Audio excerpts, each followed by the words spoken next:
బీజేటీవీ వార్తలకు స్వాగతం. ముందుగా వార్తల్లోని ముఖ్యాంశాలు. బంగారు తెలంగాణ అసలు కథ ఇదేనన్న సీఎం రేవంత్. బీఆర్ఎస్ పాలనపై విమర్శలు. ఉద్యోగుల జీతాలు ఆలస్యంగా చెల్లించారని ఆరోపణ. కాంగ్రెస్ ప్రభుత్వం ఆర్థిక పరిస్థితిని క్రమబద్దీకరిస్తోందని వ్యాఖ్య. సంక్షేమం అభివృద్ధికి ప్రాధాన్యం.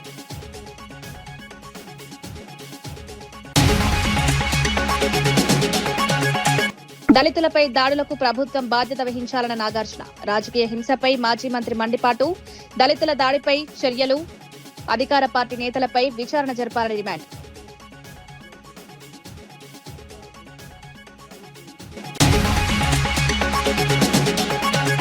కాంగ్రెస్ పాలనపై రఘునందన్ రావు విమర్శలు. కాంగ్రెస్ కు పరిపాలన దృష్టి లేదని ఆరోపణ. హామీల అమలు చేయడంలో ప్రభుత్వ విఫలం. బీజేపీ అధికారంలోకి వస్తుందని ధీమా. గ్రామస్థాయిలో పార్టీని బలోపేతం.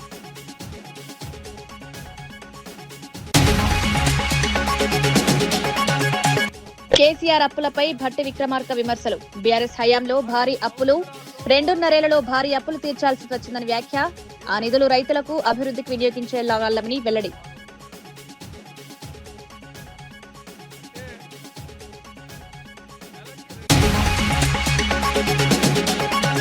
$300 కోట్ల స్కామ్ పై వంగవీటి నరేంద్ర ఆరోపణలు. స్కామ్ లో బాధితులకు న్యాయం జరగలేదని వ్యాఖ్య. పోలీసులు అధికారులపై తీవ్ర ఆరోపణలు. సీఎం జోక్యం చేసుకుని విచారణ జరపాలని వెల్లడి. తప్పు చేసిన వారిపై కఠిన చర్యలు తీసుకోవాలని డిమాండ్. ముఖ్యమంత్రి రేవంత్ రెడ్డి బీఆర్ఎస్ పాలనపై తీవ్ర విమర్శలు చేశారు. బీఆర్ఎస్ హయాంలో రాష్ట్రానికి అప్పు లేవని చెప్పినా వాస్తవానికి ప్రభుత్వ ఉద్యోగుల జీతాలు కూడా వాయిదాల్లో చెల్లించే పరిస్థితి నెలకొందని ఆరోపించారు. దాదాపు 7 లక్షల మంది ఉద్యోగులు జీతాల కోసం ఎదురు చూడాల్సి వచ్చిందని పేర్కొన్నారు. ఇదే బీఆర్ఎస్ చెప్పిన బంగారు తెలంగాణ అసలు కథ అని విమర్శించారు.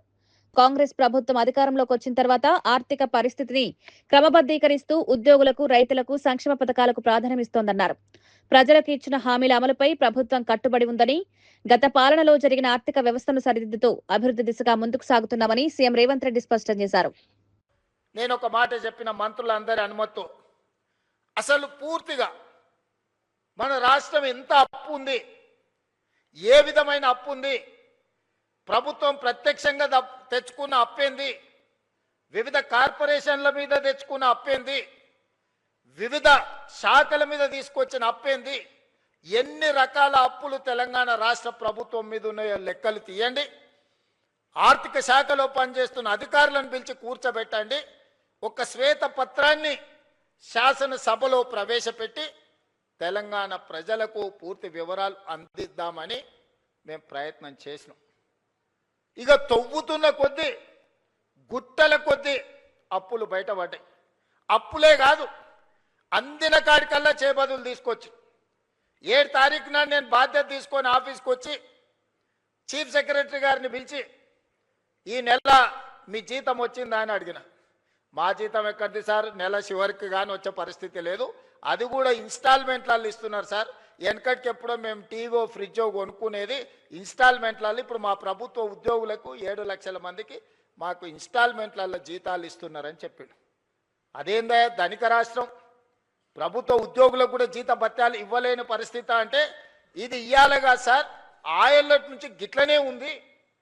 మేము ప్రభుత్వ ఉద్యోగస్తులకు జీతాలు ఇవ్వలేని పరిస్థితుల్లో తెలంగాణ రాష్ట్రం ఉందని చీఫ్ సెక్రటరీ గారు చెప్పారు. మేడ్చల్ మల్కాజ్గిరి జిల్లా అంకుసాపూర్లో బీజేపీ రాష్ట్ర కార్యవర్గ సమావేశం ఘనంగా జరిగింది. రాష్ట్ర అధ్యక్షుడు రామచంద్రరావు ఆధ్వర్యంలో జరిగిన ఈ సమావేశానికి బీజేపీ జాతీయ అధ్యక్షుడు నితిన్ నబీన్ ముఖ్య అతిథిగా హాజరయ్యారు. కాంగ్రెస్ ప్రభుత్వం ఎన్నికల సమయంలో ప్రకటించిన 6 గ్యారంటీలను అమలు చేయలేదని నాయకులు ఆరోపించారు. మహిళలకు హామీ ఇచ్చిన ఆర్థిక సహాయం ఇప్పటికీ అందలేదని విమర్శించారు. తెలంగాణను ఢిల్లీకి ఏటీఎంగా మార్చారని, ప్రజల డబ్బు హైకమాండ్కు వెళ్తోందని ఆరోపించారు. కాంగ్రెస్, బీఆర్ఎస్, ఎంఐఎం మధ్య రాజకీయ అవగాహన ఉందని పేర్కొంటూ ప్రజా సమస్యలపై రాష్ట్ర వ్యాప్తంగా ఉద్యమాలు చేపడతామని ప్రకటించారు. బలహీన వర్గాలకు జరుగుతున్న అన్యాయంపై బీజేపీ పోరాటం కొనసాగిస్తుందని నాయకులు పేర్కొన్నారు. योजनाओं का लाभ जनता तक पहुंचा होता मित्रों। हाँ, ये अलग बात है, गारंटी के पोस्टर आज भी नजर आ रहे हैं, पर गारंटी जनता के बीच में नहीं पहुंची है, ये हमें जनता तक पहुंचाना है मित्रों। आज जब हम पूरे देश में जीएसटी का रिफॉर्म्स करते हैं और जीएसटी के रिफॉर्म्स के माध्यम से हम लोगों को एक सरल व्यवस्था उपस्थित देते हैं और देने का प्रयास करते हैं। हमने इनकम टैक्स के स्लैब को भी 12 लाख तक पहुंचाकर सामान्य लोगों को जीवन में खुशहाली लाने का हमने जो प्रयास किया। लेकिन मुझे दुख होता है कि तेलंगाना में एक ऐसी सरकार है जो अभी भी आरआर टैक्स के माध्यम से दिल्ली के दरबार को पैसा पहुंचाती है। और ये तेलंगाना का जो ये आरआर टैक्स है, इसको निश्चित रूप से तेलंगाना की जनता का जो मेहनत और परिश्रम का पैसा है वो आरआर टैक्स में नहीं जाएगा। हम उस सरकार को ही उखाड़ फेंकेंगे जो इस प्रकार के टैक्स के माध्यम से हमारे लोगों की शोषण करने का काम करता है। मित्रों, हम लोगों ने अपनी लड़ाई को तय कर लिया है। सड़क से लेकर सदन तक इस सरकार को घेरेंगे और इस सरकार की उल्टी गिनती निश्चित रूप से आज से ही शुरू हो गई है। मित्रों, भारतीय जनता पार्टी ये तय करेगी जितने पैसे का काम और कारनामे जो ये सरकार दिखा रही है उसका एक एक रुपये का हिसाब हमारा कार्यकर्ता लेगा। इस बात के लिए आप सब तैयार हो जाइए। मित्रों, हम लोगों ने देखा यहाँ पर एक भ्रष्टाचारी सरकार को जिस प्रकार से बीआरएस की सरकार चली, भ्रष्टाचार और परिवारवाद से ऊपर नहीं उठ पाया और पूरा समय उनका उसी में बीता। हमें ध्यान में होना चाहिए कालेश्वरम का घोटाला जो निश्चित रूप से बीआरएस को उसकी अंतिम पायदान पर पहुंचाने के लिए काफ़ी हुआ। लेकिन मित्रों, जो अगली सरकार बनी उसने भी उसी परंपराओं को जारी रखा, क्योंकि ये कांग्रेस की पुरानी परंपरा रही है। और हम तो कहते हैं कांग्रेस करप्शन ये दोनों पर्यायवाची है। और मैं मानता हूं कि आज क्रिमिनलाइजेशन ऑफ पॉलिटिक्स भी कांग्रेस का पर्यायवाची बनते जा रहा है। मित्रों, जिस प्रकार से देश के टुकड़े करने वाले गैंग को, देश को नापाक इरादे को पहुंचाने वाले गैंग को जिस प्रकार से कांग्रेस का समर्थन मिलता है, मैं मानता हूं कांग्रेस करप्शन और क्रिमिनलाइजेशन ऑफ पॉलिटिक्स के लिए जानी जाएगी। मित्रों, और कहीं ना कहीं हाल ही में मुझे मालूम हुआ जो रिवर फ्रंट का नाम से, मूसी रिवर फ्रंट के नाम से जो एक योजना आई है, उसमें भी कांग्रेस ने अपनी परंपरा के तहत लूट का बाजार लगा दिया है। मित्रों, लेकिन हम आपके माध्यम से कांग्रेस की सरकार को स्पष्ट रूप से चेतावनी देते हैं कि जो पैसा आप यहाँ की जनता का पैसा, यहाँ के लोगों का मेहनत का पैसा आप राहुल गांधी के विदेश यात्रा में खर्च करते हैं, उसका हिसाब भारतीय जनता पार्टी का कार्यकर्ता लेगा। तेलंगाना की जनता వైఎస్ఆర్సీపీ రాష్ట్ర అధికార ప్రతినిధి వంగవీటి నరేంద్ర రాష్ట్రంలో శాంతి భద్రతల పరిస్థితిపై తీవ్ర ఆరోపణలు చేశారు. 300 కోట్ల స్కామ్ లో సుమారు 1500 మంది మోసపోయామని ఫిర్యాదులు చేసినప్పటికీ ఉన్నత పోలీసు అధికారులు సరైన చర్యలు తీసుకోలేదన్నారు. సంబంధిత కంపెనీతో కొందరు అధికారులు కుమ్మక్కై కేసును నీరుగార్చారని ఆరోపించారు. ఈ వ్యవహారం వెనుక విజయవాడ పోలీసు ఉన్నతాధికారుల పాత్ర ఉందనే అనుమానాలు వ్యక్తమవుతున్నాయని పేర్కొన్నారు. ముఖ్యమంత్రి ఈ అంశంపై స్పందించి పూర్తి స్థాయి విచారణకు ఆదేశాలు ఇవ్వాలని డిమాండ్ చేశారు. బాధితులకు న్యాయం జరిగేలా దర్యాప్తు సంస్థలు స్వతంత్రంగా పనిచేయాలని, తప్పు చేసిన వారిపై కఠిన చర్యలు తీసుకోవాలని కోరారు. 2 సంవత్సరాల పాటు సీసీ ఫుటేజెస్ ని భద్రపరచాలి అని చెప్పని ప్రతి పోలీస్ స్టేషన్ లో మనకి డైరెక్షన్స్ ఉన్నాయి. అదే మాయం చేశారు. మరి ఒక క్రాంతి కుమార్ కేసు కానీ ఎక్కడా కూడా ఒక సిపి ప్రెస్ మీట్ పెట్టలేదు, డీజీపీ ప్రెస్ మీట్ పెట్టలేదు, హోంమంత్రి లేరు, కనీసం ముఖ్యమంత్రి కూడా ఎక్కడా ఈ లా అండ్ ఆర్డర్స్ జరుగుతున్నటువంటి అవకతవకల మీద స్పందించినటువంటి దాఖలాలు లేవు. గత సంవత్సరం జూన్లో 1500 మంది మోసపోయాము, ఒక కంపెనీలో మా యొక్క పెట్టుబడులు పెట్టి మాకు ఎక్కువ వడ్డీ రేట్లు ఇస్తామని చెప్పని మోసం చేసి ఇవాళ కంపెనీ బోర్డు తిప్పేసిందని చెప్పని కంప్లైంట్ ఇస్తే దాదాపు 300 కోట్ల స్కామ్ ఇది. ఆ కంప్లైంట్ మన పోలీస్ అధికారి, బెజవాడ పోలీస్ అధికారి దగ్గరికి వెళ్ళటం జరిగింది. ఆయన తనదైన స్టైల్లో వాళ్ళందరినీ పిలిపించి ఆ కంపెనీ యొక్క డైరెక్టర్ని వాళ్ళని పిలిపించి మాట్లాడారు, వివరించారు. తప్పనిసరిగా దీనికి సాక్ష్యాధారాలు ఉన్నాయి. మీరు ఆర్బీఐ రూల్స్ అనేది పాటించకుండా, కేంద్ర రాష్ట్ర ప్రభుత్వాలకు కూడా ఎక్కడా కూడా ఒక రిజిస్ట్రేషన్ సర్టిఫికేట్ లేకుండా, ఇంటిమేషన్ లేకుండా ఇలా అనాథరైజ్డ్గా డిపాజిట్స్ తీసుకోవటం అనేది చట్టరీత్యా నేరము అని చాలా స్పష్టంగా ఆయనలకు చెప్పడం జరిగింది. దీనిలో మీకు శిక్ష కూడా పడుతుందని చెప్పని వాళ్ళకి వివరిస్తే వాళ్ళు దానికి నెక్స్ట్ ఏం మాట్లాడారు, ఏం చేశారంటే ఒక్కసారిగా ఈ మాట్లాడినటువంటి ఈ పైన పోలీస్ అధికారితో వాళ్ళు ఒక డీల్ మాట్లాడుకున్నారు. ఆ డీల్ మాట్లాడుకోవడంతో ఈ 300 కోట్ల రూపాయల కేసు, అంటే ఏదైతే ఒక సిఐడి ఇన్వాల్వ్ అయ్యి ఇన్వెస్టిగేషన్ చేయాలో, ఒక ఈడీ ఇన్వాల్వ్ అయ్యి దీని మీద ఇన్వెస్టిగేషన్ చేసి జప్తు చేయాలో ఆస్తుల్ని ఇవన్నీ కూడా పక్కకెళ్ళిపోయి 1500 మంది కంప్లైంట్ చేసినటువంటి ఈ అప్లికేషన్స్కి ఒక్కడే ఒక కంప్లైంట్ కింద మార్చేసి 300 కోట్ల రూపాయల స్కామ్ని కేవలం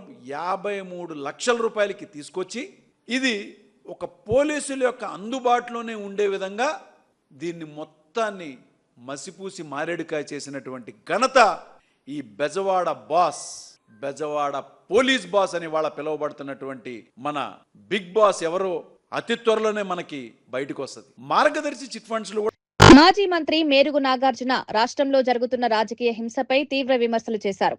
ప్రత్యర్థులపై భౌతిక దాడులు జరిగే పరిస్థితులకు ముఖ్యమంత్రి చంద్రబాబు నాయుడే బాధ్యులని ఆరోపించారు. ప్రభుత్వంలో ఉన్న కొందరు మంత్రులే దాడులు, దాష్టికాలకు పాల్పడుతూ ముద్దాయిలుగా మారారని విమర్శించారు.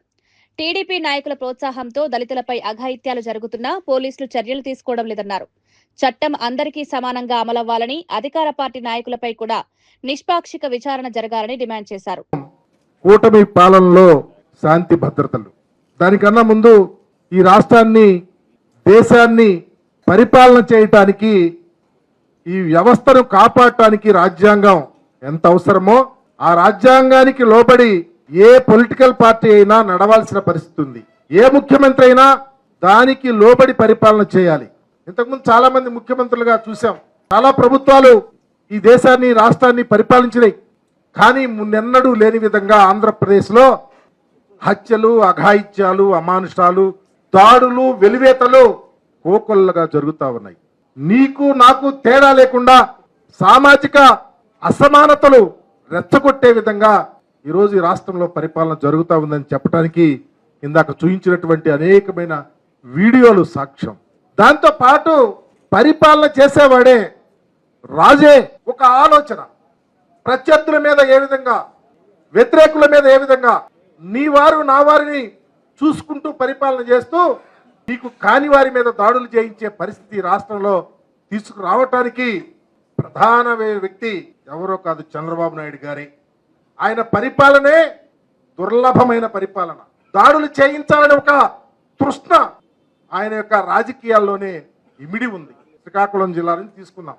అతనితో పనిచేసే శాసనసభ్యులు, మంత్రులే ముద్దాయిలుగా ఉన్నటువంటి పరిపాలన జరుగుతూ ఉంది.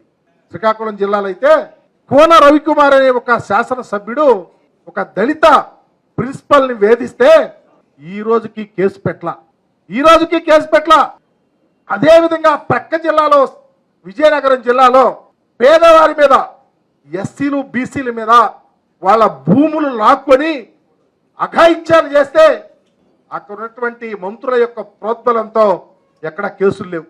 విశాఖ జిల్లాలో మీరు చూశారు, మహిళలే వివస్త్రం చేపించారు. అదే కాకుండా దాడులు చేయించారు ఇళ్ల మీద పడి. ఒక శాసనసభ్యుడు పక్కాగా ఇన్వాల్వ్ అయ్యి ఆ మహిళను వివస్త్రం చేస్తే కేసు లేదు.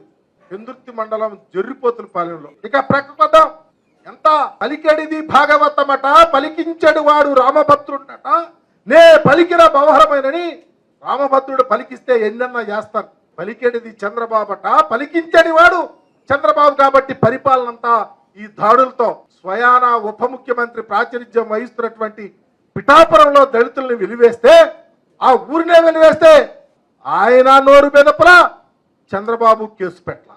స్వయాన కాకినాడలో పంతం నానాజీ అనే శాసనసభ్యుడు డాక్టర్ ఉమామహేశ్వరరావుని పెళ్లిని చెప్ప మీద కొడితే ఈ రోజుకి కేసు లేదు. రాజమండ్రి వద్ద సాగర్ అని ఒక ఎస్సీ అబ్బాయిని బట్టలొప్ప తీసి స్టేషన్ లో పెడితే కళ్ళులోని కబోజులు. మాజీ ఎమ్మెల్యే మల్లాది విష్ణు రాష్ట్రంలో శాంతి భద్రతల పరిస్థితిపై తీవ్ర ఆందోళన వ్యక్తం చేశారు. ప్రతిపక్ష నాయకుల ఇళ్లపై దాడులు జరుగుతున్నాయని, వారి పర్యటనకు అనుమతులివ్వకుండా ప్రభుత్వం అడ్డంకులు సృష్టిస్తోందని ఆరోపించారు. రౌడీ మూకలను ప్రోత్సహిస్తూ ప్రజాస్వామ్యాన్ని దెబ్బతీసే విధంగా పాలన సాగుతోందని విమర్శించారు. రాష్ట్రానికి మహిళా హోంమంత్రి ఉన్నప్పటికీ మహిళలకు తగిన రక్షణ కల్పించలేకపోతున్నారన్నారు. ప్రతిపక్ష నేతలపై అక్రమ కేసులు నమోదు చేసి భయభ్రాంతులకు గురి చేస్తున్నారని ఆరోపించారు. ప్రజాస్వామ్యంలో ప్రతిపక్షాలకు కూడా సమాన హక్కులు ఉండాలని, ప్రభుత్వం కక్ష సాధింపు రాజకీయాలు మానుకోవాలని సూచించారు. చట్ట పరిపాలనను కాపాడాల్సిన బాధ్యత ప్రభుత్వంపై ఉందని, ప్రజల హక్కులను అణచివేసే చర్యలు తక్షణమే నిలిపివేయాలని డిమాండ్ చేశారు. అందరి మీద కూడా దాష్టీకం జరుగుతుంది ఆంధ్రప్రదేశ్. ఈరోజు ప్రతిపక్ష నేత ఏదన్నా జిల్లా పర్యటనకు వెళ్ళాలి, ప్రజల సమస్యలు తెలుసుకోవాలి, వాళ్ళకి అండగా ఉండాలి అని బయలుదేరితే ముందుగానే పర్మిషన్ క్యాన్సిల్ చేస్తారు. ఏ రకంగా అంటే నెల్లూరు ప్రసన్న కుమార్ రెడ్డి ఇంటి మీద దాడి చేసిన సందర్భంలో పరామర్శించడానికి వెళ్తే మొత్తం ఆ నెల్లూరు పట్టణాన్నంతా కూడా దిగ్బంధంలో పెట్టేశారు. అంటే ఎవరు రాకూడదు, ప్రజలు రాకూడదు. అలాగే గుంటూరు మిర్చి సంబంధించినటువంటి ఇష్యూని టేకప్ చేస్తే ప్రతిపక్ష నేత ఆయన మీద వెళ్ళినటువంటి వాళ్ళ మీద కేసు నమోదు చేశారు. చాలా ఆశ్చర్యకరమైనటువంటి పరిపాలన ఆంధ్రప్రదేశ్లో కొనసాగుతాం. మామిడి రైతుల కోసం వెళ్ళిన, లేకపోతే అనంతపురంలో పెళ్లికి వెళ్ళిన, హెలికాప్టర్ దగ్గర ఎవరు, హెలికాప్టర్ పర్మిషన్ ఎవరు, మొత్తం అందరినీ కూడా వదిలేస్తారు హెలికాప్టర్ మీదకి. మళ్ళీ హెలికాప్టర్ వచ్చినటువంటి వాడి మీద కేసు పెడతారు, హెలికాప్టర్ నడిపినటువంటి వాడి మీద కేసు పెడతారు. కేసులు పెట్టడంలో ముందు వెనక చూడకుండా ఇప్పటి ముప్పటిగా పెడుతున్నారు. మహిళలకి రక్షణ ఎక్కడ ఉంది ఆంధ్రప్రదేశ్లో? ఎన్ని సంఘటనలు జరిగినాయి?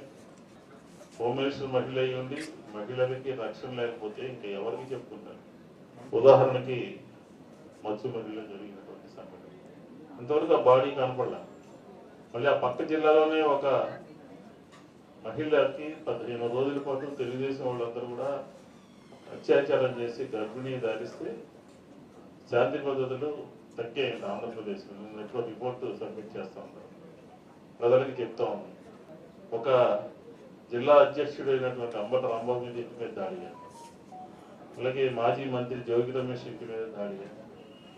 అందరికెందుకు నిన్న అమరావతికి రైతుల యొక్క ఆహ్వానం మేరకు చూడటానికి వెళ్ళినటువంటి సందర్భంలో చేతిలో కీలుబొమ్మగా, అధికార పార్టీ చేతిలో కీలుబొమ్మగా ఈ వ్యవస్థ మారిపోయింది అని అనడానికి ఇంతకన్నా ఉదాహరణ ఏమైనా ఉంటుందా?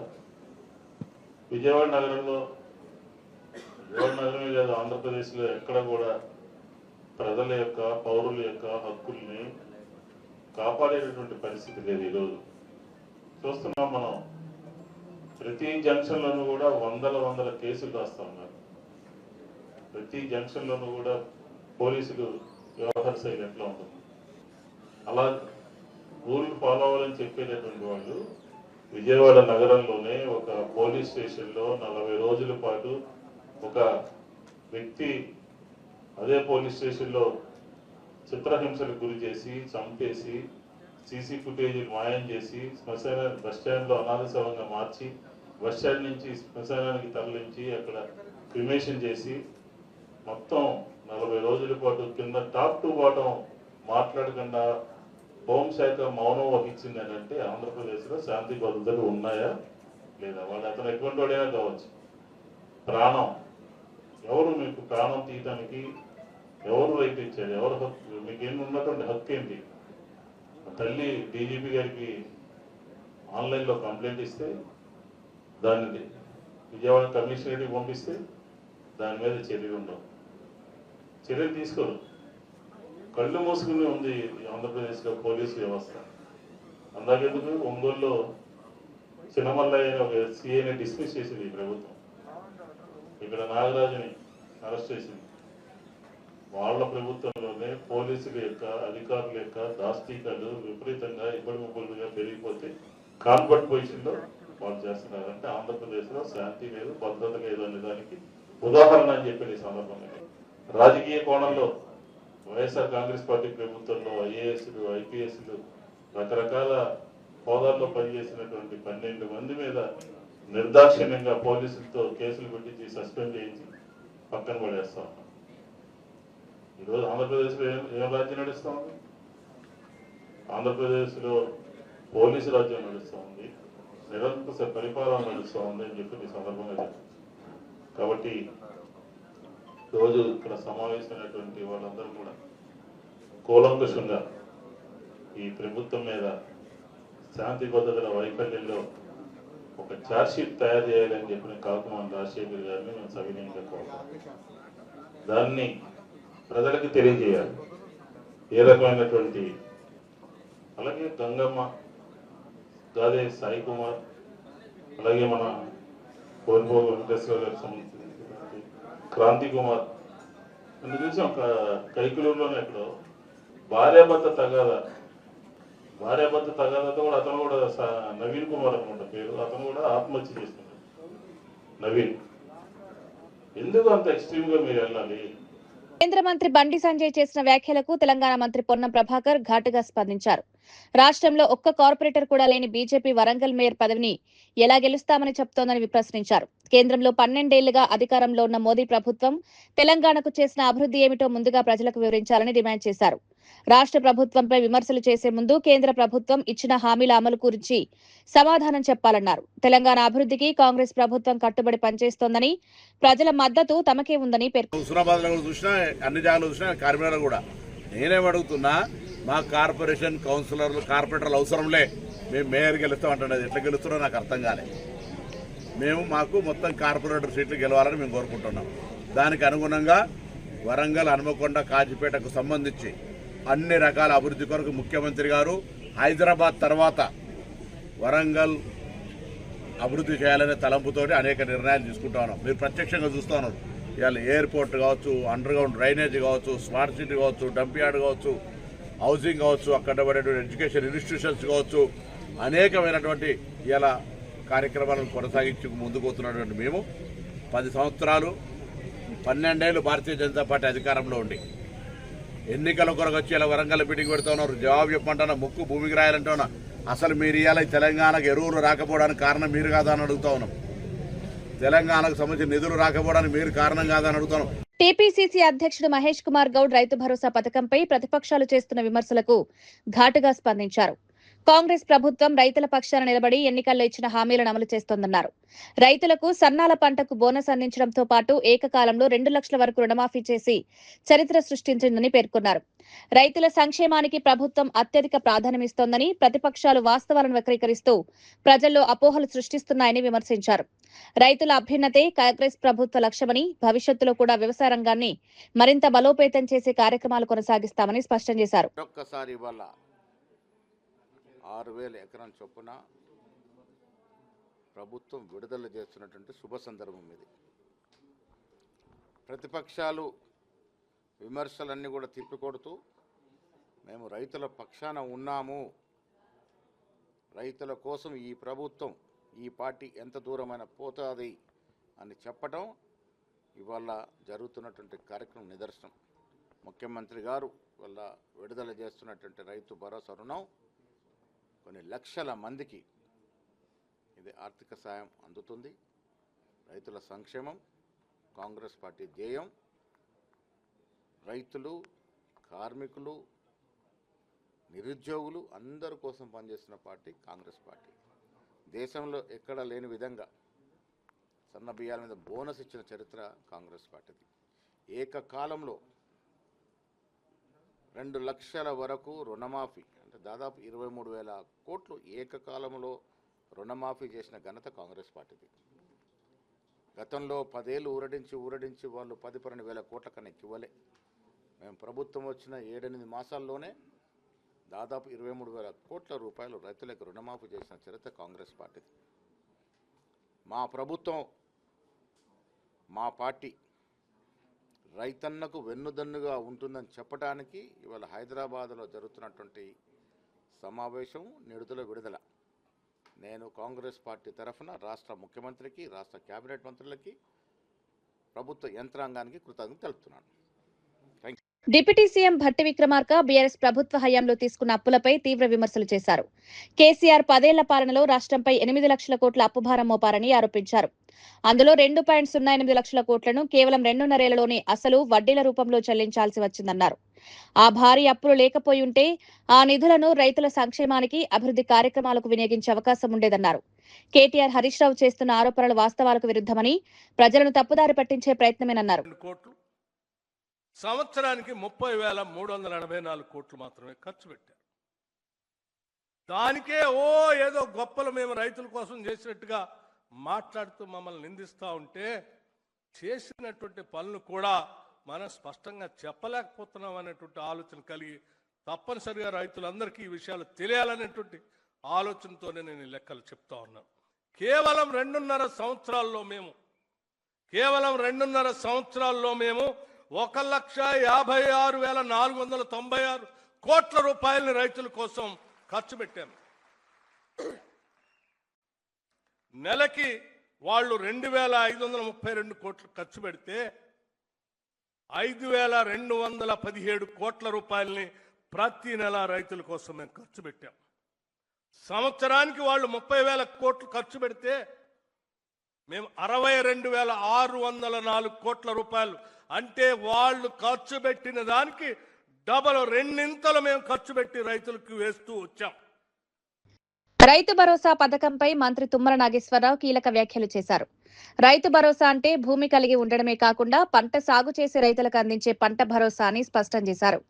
భవిష్యత్తులో పంటలు సాగు చేసే అర్హులైన రైతులకే ఈ ఆర్థిక సాయం అందజేస్తామని తెలిపారు. గత యాసంగి సీజన్లో కిస్తీ నిలిపివేసిన విషయం నిజమేనని అంగీకరించిన మంత్రి ఆ నిధులతో 5,000 కోట్ల మేర మద్దతు ధరకు రైతుల నుంచి పంటలు కొనుగోలు చేశామని వివరించారు. రైతుల ప్రయోజనాల దృష్ట్యా ప్రభుత్వం నిర్ణయాలు తీసుకుంటోందని, సాగు చేసే రైతులకు నేరుగా ప్రయోజనం చేకూర్చే విధంగా రైతు భరోసా అమలు చేస్తుందన్నారు. అది మీకు సాధ్యం కాదు అని చెప్పి మీకు ఈ సందర్భంగా మనం చేసుకుంటూ ఈ చారిత్రక ఘట్టానికి 9 రోజుల్లో 9,000 కోట్లు రైతుల జేబుల్లో వేయగలిగినటువంటి ఏకైక ప్రభుత్వం తెలంగాణ ప్రభుత్వం అని చెప్పి మీకు ఈ సందర్భంగా మనం చేస్తున్నాం. అది రేవంత్ రెడ్డి గారి అధ్యక్షతన సాధ్యమైంది. ఆయన గారికి ప్రత్యేకంగా ధన్యవాదాలు తెలియజేస్తూ, నాట్ల కంటే ముందే మీ పెట్టుబడి కోసం ఆలోచించి కష్టాలు పక్కన పెట్టి ఈ రోజున 9,000 కోట్లు బట్టి గారి ద్వారా అరగంటలో మీ ఖాతాలో ఏపిస్తామని చెప్పి ఈ సందర్భంగా మనం చేసుకుంటూ గౌరవ కాంగ్రెస్ సీనియర్ నాయకుడు మానవతా రాయ్ బీఆర్ఎస్ నాయకుల విమర్శలకు ఘాటుగా స్పందించారు. అధికారాన్ని కోల్పోయిన తర్వాత బీఆర్ఎస్ నేతలు ఆధారాలు లేకుండా మూసీ ప్రాజెక్టు, గురుకులాల టెండర్లపై పరస్పర విరుద్ధమైన ఆరోపణలు చేస్తున్నారని విమర్శించారు. గురుకులాల టెండర్ ప్రక్రియ పూర్తిగా ఆన్లైన్లో పారదర్శకంగా జరిగిందని స్పష్టం చేశారు. టెండర్లపై ఎలాంటి అవకతవకలు జరిగాయని నిరూపించగలిగితే బహిరంగ చర్చకు సిద్ధమని, అమరవీరుల స్తూపం వద్ద ఆర్ఎస్ ప్రవీణ్ కుమార్ తో చర్చించేందుకు సిద్ధంగా ఉన్నామని సవాల్ విసిరారు. ప్రజలను తప్పుదారి పట్టించే ఆరోపణలు చేయడం మానుకుని వాస్తవాలను గౌరవించాలని సూచించారు. వచ్చినట్లే ప్రధానంగా ఆ కొప్పులేశ్వరకు మంత్రి పదవి పోయేసరికి మతి స్థిమితం తప్పింది. అదే విధంగా ఆర్ఎస్ ప్రవీణ్ కుమార్ ఇరక్కపై వచ్చానే, ఇరుక్కున్నానే అని చెప్పి బీఆర్ఎస్ పార్టీలో వచ్చానని చెప్పి బాధపడుతూ ఆయన కూడా సోయి తప్పి విమర్శలు చేస్తారు. ఎక్కడన్నా 640.87 కోట్ల రూపాయల టెండర్లు పిలిస్తే 2,000 కోట్ల రూపాయల అవినీతి జరిగిందని కొప్పులేశ్వర్ అంటాడు. కాదు కాదు కాదు అని వేలంపాట బాడినట్టు, కాదు కాదు 3,000 కోట్ల అవినీతి జరిగిందని చెప్పేసి ఇంకొక ఆయన ఆర్ఎస్ ప్రవీణ్ కుమార్ అంటాడు. లేదు లేదు 200 కోట్ల అవినీతి జరిగిందని ఇంకొక బీఆర్ఎస్ అంటాడు. కాబట్టి వీళ్ళ ఆరోపణలు వ్యవహారం చూస్తే వీళ్లకు రాజకీయం చేయడం చేత కావట్లేదు అని చెప్పి మనకు స్పష్టమవుతుంది. కాబట్టి వాస్తవంగా మేమేమంటున్నామంటే ఆర్ఎస్ ప్రవీణ్ కుమార్ గారు మొన్న అడ్లూరు లక్ష్మణ్ కుమార్ గారికి సవాల్ విసిరారు. జూలై 2వ తారీఖున సోమాజిగూడ ప్రెస్ క్లబ్ కు మేమొస్తాం. గురుకులాల టెండర్. మెదక్ ఎంపీ రఘునందన్ రావు తెలంగాణ కాంగ్రెస్ ప్రభుత్వంపై తీవ్ర విమర్శలు గుప్పించారు. రాష్ట్ర అభివృద్ధిపై కాంగ్రెస్ కు స్పష్టమైన దృష్టి, పరిపాలనా సామర్థ్యం లేదని ఆరోపించారు. రవాణా మంత్రి పొన్నం ప్రభాకర్ 119 నియోజకవర్గాల ఎమ్మెల్యేలా వ్యవహరిస్తున్నారని ఎద్దేవా చేశారు. కాంగ్రెస్ పార్టీ ప్రజల విశ్వాసాన్ని కోల్పోతోందని, రేవంత్ రెడ్డి తెలంగాణలో చివరి కాంగ్రెస్ ముఖ్యమంత్రిగా చరిత్రలో నిలిచిపోతారని వ్యాఖ్యానించారు. బీజేపీ జాతీయ అధ్యక్షుడు నితిన్ నబీన్ సూచించినట్లుగా పార్టీ కార్యకర్తలు గ్రామ స్థాయిలో మరింత చురుగ్గా పనిచేయాలని పిలుపునిచ్చారు. ప్రజల్లో బీజేపీపై విశ్వాసం పెరుగుతోందని, రానున్న ఎన్నికల్లో పూర్తి మెజారిటీతో అధికారంలోకి వచ్చి తెలంగాణ అభివృద్ధి కొత్త దిశానిర్దేశం చేస్తామని ధీమా వ్యక్తం చేశారు. సంగారెడ్డి పైసలు సంగారెడ్డికి అంటే నీ హుస్నాబాద్కు పైసలు ఎట్లొస్తాయి పొన్నం కదా, ఆలోచించు ఒకసారి. ఆదిలాబాద్కు పైసలు ఎట్లొస్తాయి ఒకసారి ఆలోచించు. అందుకని తలా తోకలేని మాటలు మాట్లాడి జనాల లోపల ఏదో పర్సెప్షన్ డెవలప్ చేయడానికి ప్రయత్నం చేస్తే బాధ్యత గల మంత్రులుగా పనిచేస్తున్నటువంటి మీకు తగదని చెప్పి ఈ సందర్భంగా హెచ్చరిస్తా ఉన్నాం. 2 ఏళ్ల ముందే కాంగ్రెస్ వాళ్ళకి అర్థమవుతుంది వాళ్ళ పునాదులు కదులుతున్నాయని, కాంగ్రెస్కి రేవంత్ రెడ్డి గారు చివరి ముఖ్యమంత్రి అని, భవిష్యత్తులో మళ్ళీ ఒక 2 దశాబ్దాల దాకా కాంగ్రెస్ అనే పేరు తెలంగాణ రాష్ట్రంలో వినబడదని అర్థమైంది. కాబట్టి ఓ పక్కన విప్పులు, ఓ పక్కన మంత్రులు ఆగమై గాలి గత్తరకు తిరిగినట్టు తిరుగుతూ ఉన్నారు తప్ప వీళ్ళకు ఒక అవగాహన లేదు, వీళ్ళకు ఒక కంటింజెన్సీ ప్లాన్ లేదు. జూన్లో ఏం చేయాలో తెలియదు, జూలైలో ఏం చేయాలో తెలియదు, వాన పడితే ఏం చేయాలో తెలియదు, వాన రాకపోతే ఏం చేయాలో కూడా తెలియదు. ఇది కాంగ్రెస్ మంత్రులకి వ్యవసాయం పట్ల ఉన్నటువంటి అవగాహన. దురదృష్టం ఇట్లాంటి ప్రభుత్వం తెలంగాణ ప్రజలది. Thank you.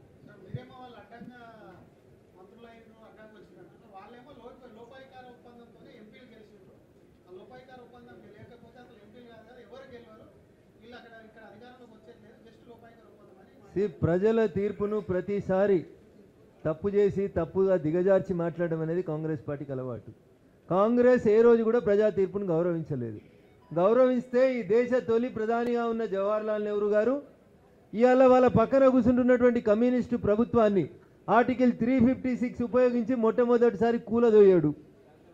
ఆడ నుంచి మొదలుకొంటే దేశ తొలి ప్రధాని జవహర్లాల్ నెహ్రూ గారు ఆర్టికల్ 356ను ఉపయోగించి కమ్యూనిస్టుల ప్రభుత్వాన్ని కూలదోసిన కాడి నుంచి ఆంధ్రప్రదేశ్లో ఎన్టీ రామారావు ప్రభుత్వాన్ని కూలదోసేదాకా 100 సార్లు ఈ దేశంలో ఇవి ఈనాటి వార్తా విశేషాలు. మరో బులెటిన్లో మళ్ళీ కలుద్దాం. నమస్కారం.